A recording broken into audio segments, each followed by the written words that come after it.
যেমন আমি ছোটবেলায় এক সময় ভাবতাম যে আমি পাইলট হব, তারপর এক সময় আমি তার মানে আমি এখন আবার শিক্ষকও।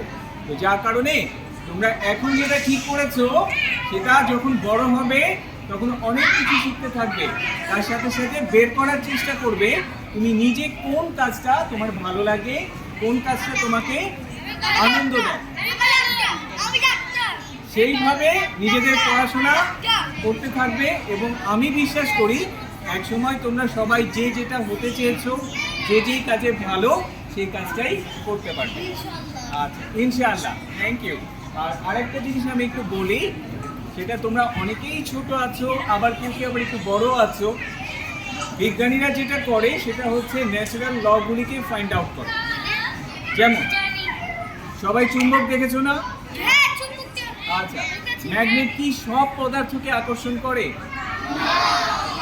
লোহাকে করে। আর লোহার মতো আরো কিছু পদার্থ আছে যেগুলিকে চুম্বক আকর্ষণ করে, আমরা যাদেরকে বলি ম্যাগনেটিক ম্যাটেরিয়াল। এখন এই ম্যাগনেটিক ম্যাটেরিয়াল দিয়ে আবার অনেক যন্ত্র বানানো যায়। এই যে ইলেকট্রিসিটি আমরা দেখছি না, এই ইলেকট্রিসিটিটা কিন্তু ম্যাগনেটিক ফিল্ডের ভেতর দিয়ে তার ঘুরায়, সেই তারের ভেতরে ইলেকট্রিসিটি তৈরি হয়, যেটাকে আমরা জেনারেটর বলি। বাসায় জেনারেটর আছে না কারো কারো বাসায়? রাইট। ইলেকট্রিসিটি যখন চলে যায় তখন আমরা জেনারেটর চালাই, জেনারেটর থেকে ইলেকট্রিসিটি পাওয়া যায়। বিজ্ঞানীরা হচ্ছে আবিষ্কার করে আর ইঞ্জিনিয়াররা বিভিন্ন জিনিস বানায় যেটা দিয়ে মানুষের জীবন অনেক সহজ হয়, আরামদায়ক হয়। ঠিক আছে? তো এখন যার যেটা ভালো লাগবে। আর পাইলটের কাজ কি? বিমান চালানো।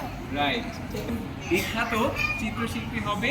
তো আমার কাছে তোমাদের এই চাওয়াটা থাকলো, তোমরা যেটা হতে চাও তার চাইতে বড় গুরুত্বপূর্ণ হচ্ছে যেই কাজটা তুমি আনন্দের সাথে করতে পারো সেই কাজটাই তোমরা করবে।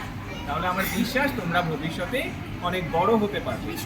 আর কম্পিউটারের মাথা কোনটা? কম্পিউটারের মাথা কোনটা? Processor, central processing unit. আচ্ছা, মানুষের যেরকম মাথা আছে, হাত পা আছে, চোখ মুখ আছে, কম্পিউটারে আমরা চোখ দিয়ে দেখি, তাই না? এটা আমাদের কি ধরনের ডিভাইস? Input device.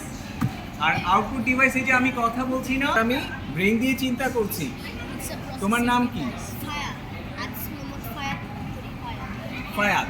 আচ্ছা, তো এই যে নামটা আমি মনে রাখলাম, এটা আমার মেমোরিতে থাকে। ঠিক কম্পিউটারেরও দেখবা মেমোরি আছে, ব্রেইন আছে মানে প্রসেসর আছে, কিবোর্ড মাউস আছে যেটা দিয়ে আমরা ইনপুট দিই, আবার মনিটরে আমরা আউটপুট দেখতে পাই। মানুষ কি চায় জানো? মানুষের মতো করে একটা কিছু তৈরি করতে চায়। আমরা চাই আমাদের চিন্তা ভাবনাগুলি অন্য কেউ করবে।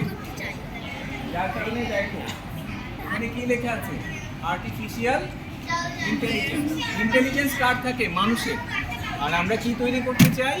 এমন একটা কিছু তৈরি করতে চাই যেটা আমাদের মতো করে চিন্তা করবে, আমাদের মতো করে সে নতুন নতুন জিনিস আবিষ্কার করবে, তৈরি করবে।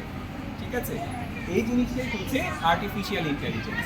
যার কারণে ভবিষ্যতে, এখন থেকে শুরু করে ভবিষ্যতে আর্টিফিশিয়াল